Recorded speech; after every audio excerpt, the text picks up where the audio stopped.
Welcome back to OhKay Games, guys. Today we're doing more best of the worst. I asked on my stream if I should just do them at random or if I should do them in order of like when the console would like how should I do it?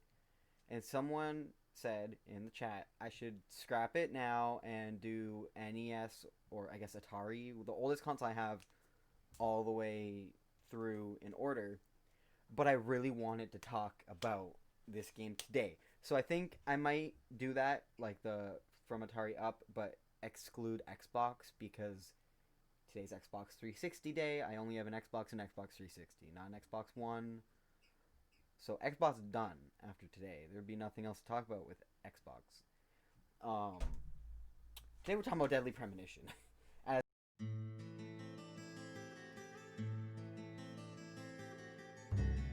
the title says. My favorite, not so great game. Now I understand saying it's not good is probably controversial because I know it has a cult following. But it's not good. It's not the best game in the world. I love it because it makes me laugh. But even I can admit when a game ain't great or it's cringy or it's just too much. It's too extra to handle. Also, I guess like I said, best of the worst. Like I just call it that because like some of the games I'm gonna talk about are genuinely terrible games. This isn't like a terrible game. Clearly, the reviews online give it like a fucking 6 out of 10 on Metacritic. How? I mean, better than Burger King, but like yeah, it got over half on Metacritic or whatever. Not Metacritic. IGN. I think Metacritic goes by percentage. Either way, it got over 50%. So, yeah, but Deadly Premonition. Let's see. It was released in 2010, February 23rd of 2010. So if you can imagine the other games that were out in 2010 compared to this one.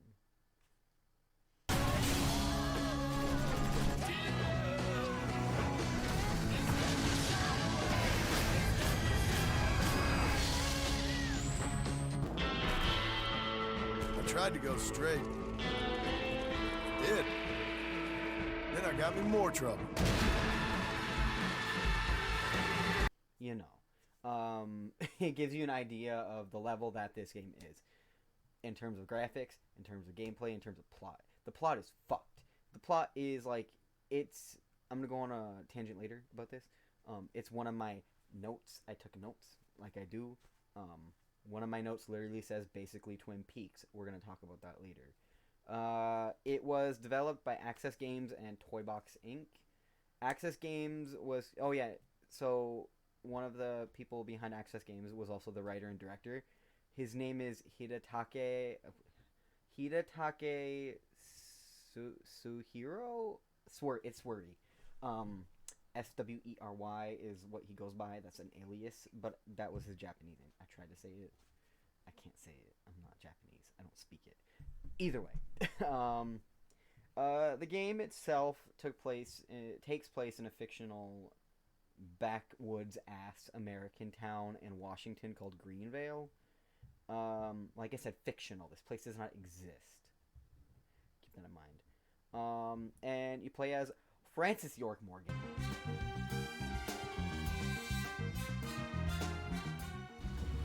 He talks to Zach. Zach does not. You do not visualize. You do not see Zach. He just talks to Zach. Zach does not exist. Your character's basically fucking insane. And like that's it. That's all I have to say about that. This game was released on multi-platform, by the way. Just when this game came out, it was on Xbox 360, and in Japan, they exclusively released it on PS3. And then they did a director's cut that also got released on PS3 worldwide. So it was multi-platform. It still is multi-platform, because just in 2019, they re-released this, called it Deadly Premonition Origins, and released it on the Switch. Now, not only is it on the Switch, as in this very first game is on the Switch, but they got a sequel. Oh yeah, by the way, it says Ignition. Oh shit. This is Ignition Games, but that's the American publisher, not developer. That's the publisher for the American copies. Anyways, yeah, they're coming out with a sequel. I don't think it's out yet. When I looked it up and was doing my research, it says that the sequel is coming out July 10th, 2020. They'll destroy you. They'll call to me to keep searching. Which means, what day is it? Okay, so less than a month after all us PS4 people get The Last of Us Part 2, we're the Switch people, or you know what? I'm not even gonna call them Switch people. People with multiple consoles. You know, you got a PS4 and your Switch, so you got both. We are gonna get The Last of Us Part 2 and be like, shit, bomb as fuck game, but you also are gonna get Deadly Premonition 2 released. Which, shit, we don't know how this game is gonna turn out. But I know that everyone who loves this game, including myself, is excited that a sequel is coming out. I can't play the sequel, I don't have a Switch, but who knows, maybe I'll get a Switch and I'll buy Deadly Premonition, and that'll be the only game I ever play. I'm sorry, I'm looking at the back right now and I kind of want to read this. It's like, you can see it's like, welcome to Greenvale. Oh shit, the light's making it fucked up. A remote rural town where mystery and murder go hand in hand. Assume the role of Agent Francis York Morgan. By the way, I was not reading the back of this. I just took notes and did research. Also, I've played it. And delve deeper into Greenvale's deadly secrets. Interrogations, investigations, and bloody crime scenes await you in the seemingly sleepy town. Can you survive long enough to fulfill your deadly premonition? No, I can't. The monsters bunk. I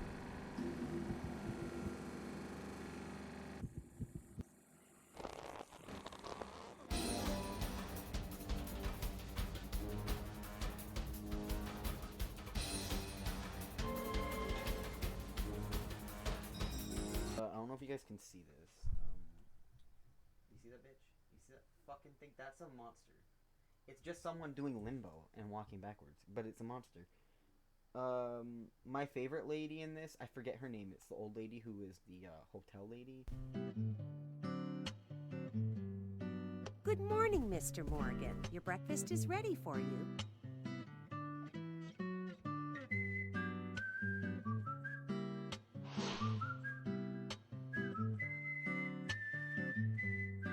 Thank you. If you played the game, you know. Or if you've watched gameplay, you know. I just can't think of her name. Because I did my research, but I didn't do that. I didn't delve that deep into it, you know? I say, you know. But yeah, let's see. Deadly Premonition 2, 2020. Basically Twin Peaks. This game is pretty much Twin Peaks. Like, okay, how did my friend explain it? Because he's only seen, like, the beginning of the game. Oh, was her name Penny? Or Peggy?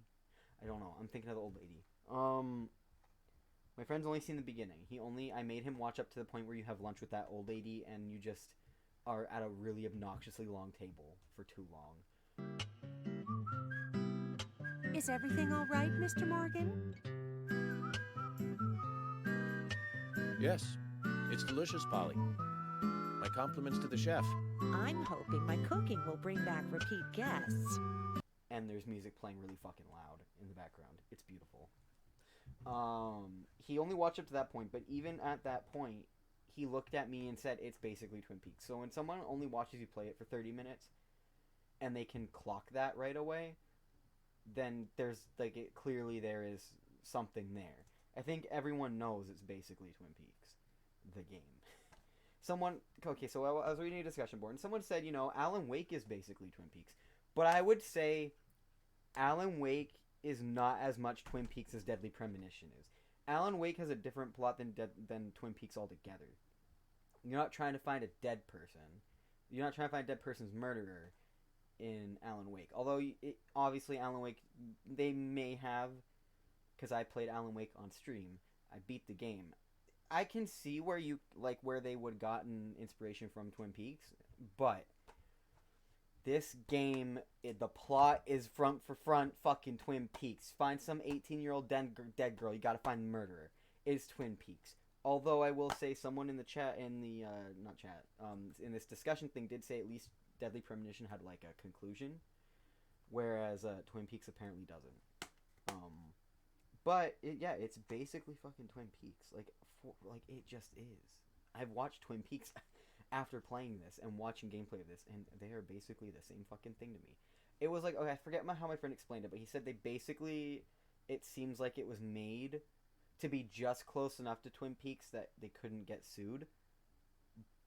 But like, yeah, like so like just close enough to Twin Peaks, but not quite Twin Peaks enough to get sued over it. Is what a friend of mine said probably is what that was, because some of the characters, again, in this forum, in this fucking like chat thing, someone did say a lot of the characters, mannerisms and personalities and shit is exactly like the characters in Twin Peaks. Like you can tell what character is supposed to be who from Twin Peaks, kind of thing. Also the FBI agent thing, like that's exactly Twin Peaks. Like the dude from the FBI shows up, and he's talking on his recorder and shit to nobody.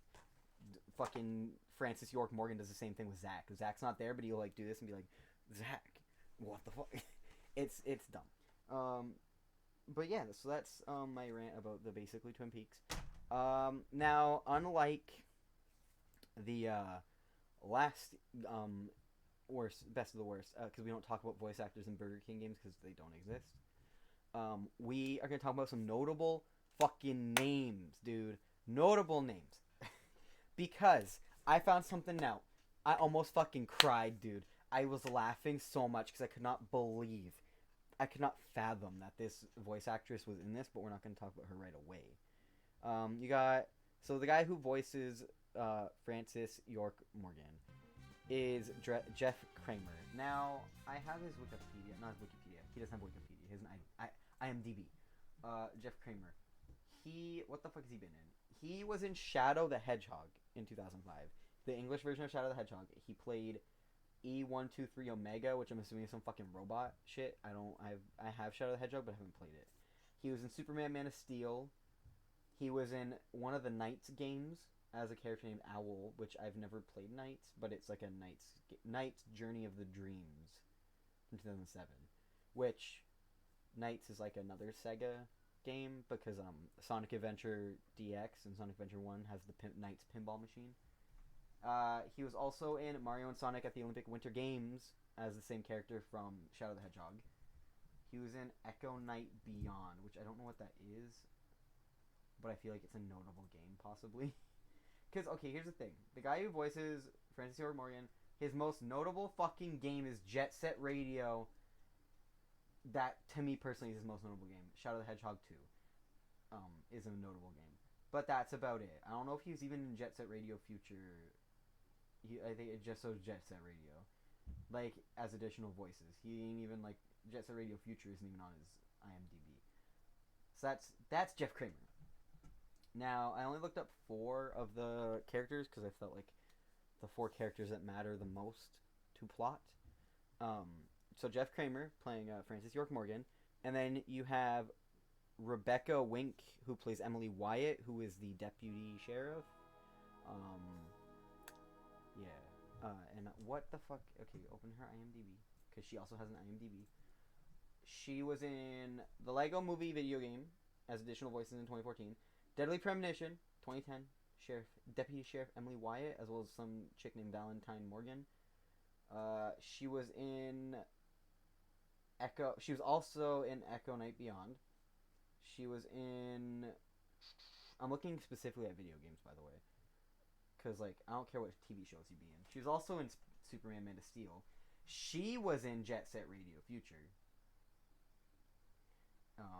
And I think she was in the original Jet Set Radio. But if it's not on here, it's not on here. It's not on here. She was in Jet Set Radio Future as additional voices, and I think those are like her most notable. The sheriff, Sheriff George Woodman, is played by Casey Robertson. He was in Sonic and All-Stars Racing Transformed. He was in Deadly Premonition. He was in Sonic and the Black Knight as Caliburn, which is the fucking sword, I'm pretty sure, because he couldn't say Excalibur. Let me fucking look that up, actually. Caliburn.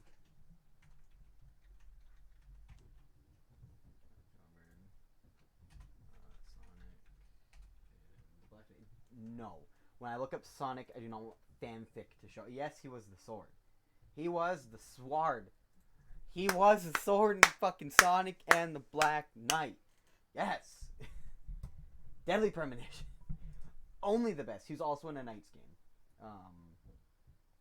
Knight's Journey of Dreams. Then you got Forrest Kaysen. I don't know who the fuck that is in this game. But Doug Boyd plays him. And Doug Boyd had some of the most notable games you could think of for why the fuck was he in this in 2010 if he was in these other games. Because in what fucking year is this? He was in what I'm trying to find, like Soul Calibur. He's in Soul Calibur 2 in 2002 as a character named Maxie. He's been in Bonehead Games, but in 2010, the same fucking year he was in this shit, he was in Bioshock 2 as Augustus Sinclair. What the fuck? And you're gonna tell me he was in this the same fucking year? He had to, like, I don't understand. Like, how do you go from Bioshock 2? I'm assuming, just to click Bioshock 2 to confirm, when was it released? Bioshock 2 was released the same fucking month as Deadly Premonition. Maybe he didn't know that, like, Bioshock was the shit, and he wouldn't need to be in Deadly Premonition, but he was in Deadly Premonition after the fact. He would have been voice acting alongside, though, like, doing both of them. He was also in Watch Dogs 2, but it doesn't say who he played. He was also in the Back to the Future game, which I don't really care much for, so let's talk about Anagram. Anagram is the 18-year-old Twin Peaks-esque dead character. Instead of, what the fuck is her name? Laura, whatever the fuck, I don't know. She's dead at the beginning. You see her at the very beginning. This isn't fucking spoilers, because it's like the first thing you see in the game. I'm pretty sure that is Anagram. Either way, she is played by Melissa Hutchison. Now, if you hear that name and that means nothing to you, you know, you need to know what she's been in. Now, I will give her this much. 2012 was her fucking year, because this game came out in 2010, and her most notable fucking game is from 2012. She has other games. Like, she has games from 2002. She was in Superman Man of Steel as well. She was also in Dance Dance Revolution as an announcer. She was in Kane and Lynch, Dead Men, which I think I have. And she played a character named Jenny. She was in Sonic and the Black Knight as Merlina, which fucking, like, I busted a gut over that. That shit killed me. She played more than Anagram. She played a character named Sally Graham and a young George, which I'm assuming that's the sheriff's name, so a young him, I'm assuming it shows backstory. I haven't played that far into Deadly Premonition to, like, grasp all the characters and backstory stuff. But she was in Sonic and the Black Knight in 2009. And then we jump to 2010, where she is in Deadly Premonition as Anagram. And then we jump. Let's just jump another 2 years to get to the most notable fucking game she's ever been in. Telltale Games The Walking Dead. She played Clementine. She's Clementine in The Walking Dead. In every Walking Dead game, she's Clementine. That's, like to think, Merlina from Sonic and the Black Knight, shitty game. I don't understand how people like that game. It's not good. Actually, I don't think anyone really does. Either way, she fucking went from Sonic and the Black Knight and Deadly Premonition to playing Clementine in The Walking Dead. And if you don't know, she was also in The Wolf Among Us. She's in a lot of Telltale games after The Walking Dead. She's in The Wolf Among Us as Toad Jr. and Beauty, which I don't know how you couldn't point that out, because Toad Jr. sounds exactly like Clementine. Beauty just sounds like older Clementine in the newer games. Walking Dead Season 2, Clementine. Minecraft Story Mode, some chick named Issa, don't care. The Walking Dead New Frontier, Clementine. Marvel vs. Capcom, she played Monster Hunter. WarioWare Gold, she was in that. She played a character named 9volt. Walking Dead, the final season, Clementine. Spyro Reignited, she played a character named Bianca. She played a chick named Samantha in Last Year of the Nightmare. She was in the OhKay Watch game in 2018, and she has a game from 2020 that probably isn't out yet, because I cannot click on it. It is not like a clickable link. And I also want to do something else that's different. I mean, it's not different. I did it in the Burger King games. I talked about how much I spent on those games, or how much you should spend on them if you want them, how much they're worth. Now, for Deadly Premonition, we're going to look at reviews, but I think we're going to do reviews last before ending it. By the way, if you can't read, that says Deadly Premonition equals Twin Peaks. I also think I spelled Deadly Premonition wrong, but that's okay. Anyways, we are going to talk about how much this game is worth, how much it sells for, and how much I got it for. So, I'm going to be quite fucking honest. I have an app on my phone called I or something like that. It's like an app that allows you to Game Eye. It allows you to add all your games, systems, whatever, to your phone, and it calculates how much they're worth as is of you having them. And I have this game, and I fucked up when I put it in my thing because I put that I had the manual and I don't have the manual. Okay, so I have it open on here. Now, I don't know if you can see that. I don't know if you can see the numbers on it. No, that's not focusing. Okay, you can't see the numbers on it. It says loose, so just the disc for Deadly Premonition is worth or valued at $20. Complete in box, meaning it's in the case, possibly has the manual, has the disc, is worth $44. Brand new, it's worth $48. So say someone had it still sealed, hasn't been opened, it's only worth $48. Just the manual is worth $10, and just the box is worth $9. So let's go to eBay, because we're gonna see what eBay has to say about that. How much Deadly Premonition is worth? Because we saw brand new, it's worth $48. Used, complete in box, it's only worth $44. But when you go on eBay now, Deadly Premonition Xbox 360, the copy I have. Right now, people are selling it. It's hard to get this game. Look at this, case and booklet only. $18, 15 something shipping.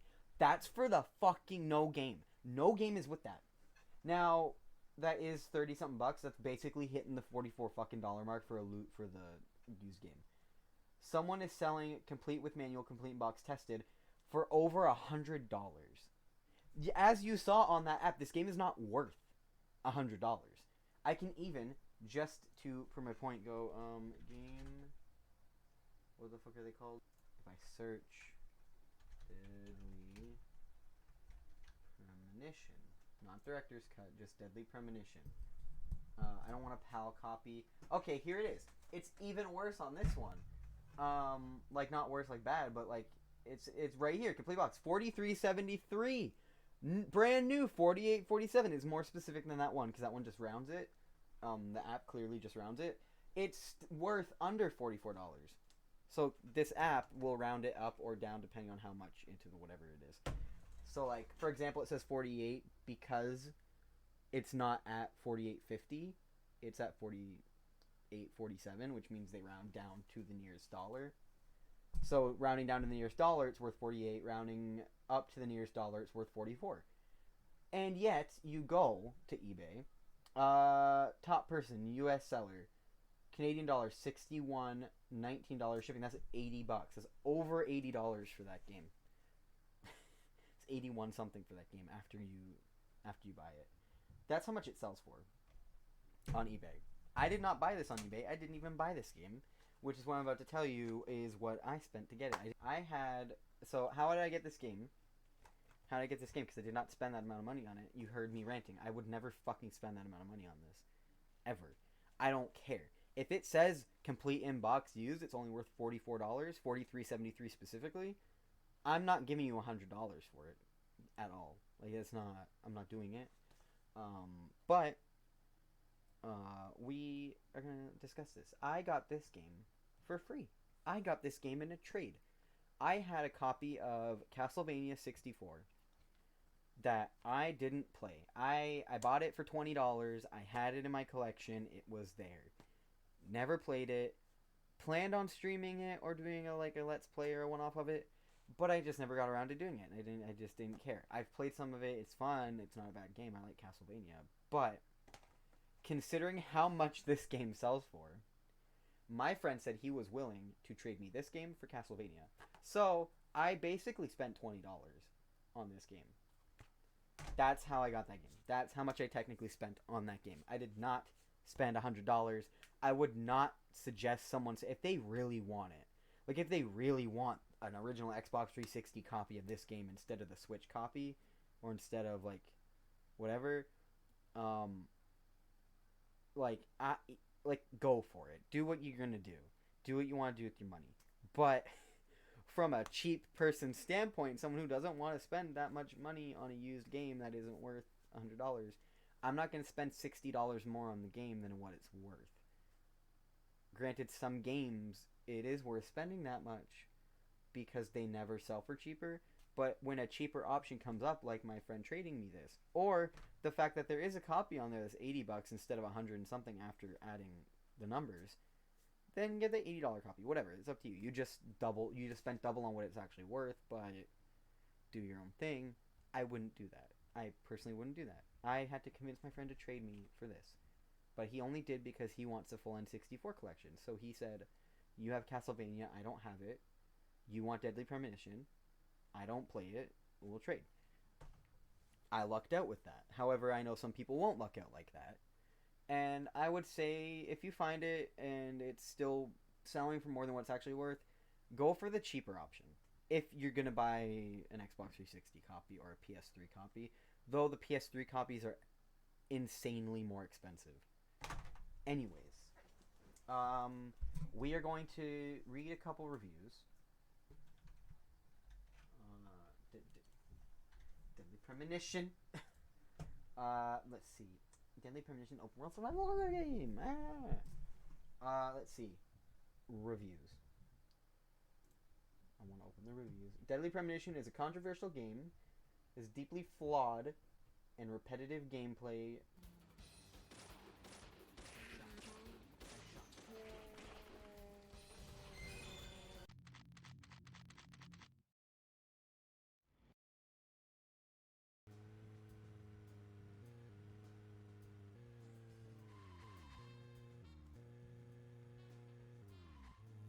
Questionable sound mixing and design.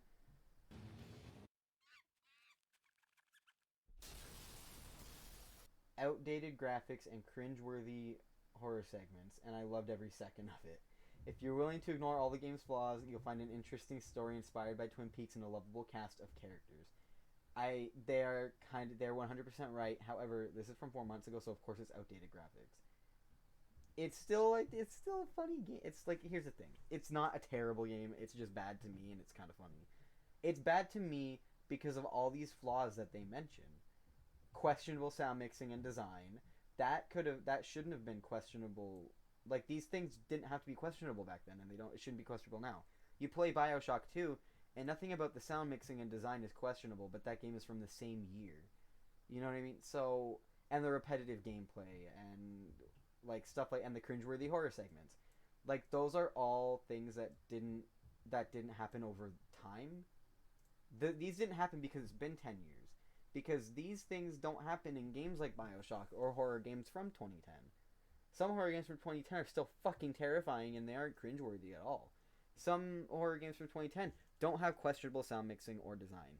They are still very good to this day, even 10 years later. This game, however, has all of those flaws, and that's what made it make my best of the worst. Also, it just makes me laugh, and I fucking adore it. Because, as they said, it's an interesting Twin Peaks-esque story. Like I said, it's basically Twin Peaks, and a lovable cast of characters. This game is just the best. Twin Peaks fans will love it, and everything that is wrong is the game's charm. Exactly! Love it. Give it a 10-star if I could. It's either an unplayable mess or an ingenious masterpiece. It's the Room in video game form. Yes, that is exactly what it is. Push past the very poor prologue, and the game opens up into a very memorable experience. The music will forever play in my head in the morning. That's why I love this game. It will never leave me. It's so bad, it's good. One of the most unique titles I've ever played, and for that I give it 5 stars. My most favorite game of all time, stoked for Deadly Premonition 2. I thought it was good, it was funny, and it had cool boss fights, creepy enemies. I mean, yes, it is not as good as other games, but some of you will really like it. It is really a cult classic. I mean, that is what the other people are saying. It's so bad, but so good. It had me rolling at times. Definitely worth it. This is exactly why it's on the best of the worst. A comment like that is why it's on best of the worst. And I think...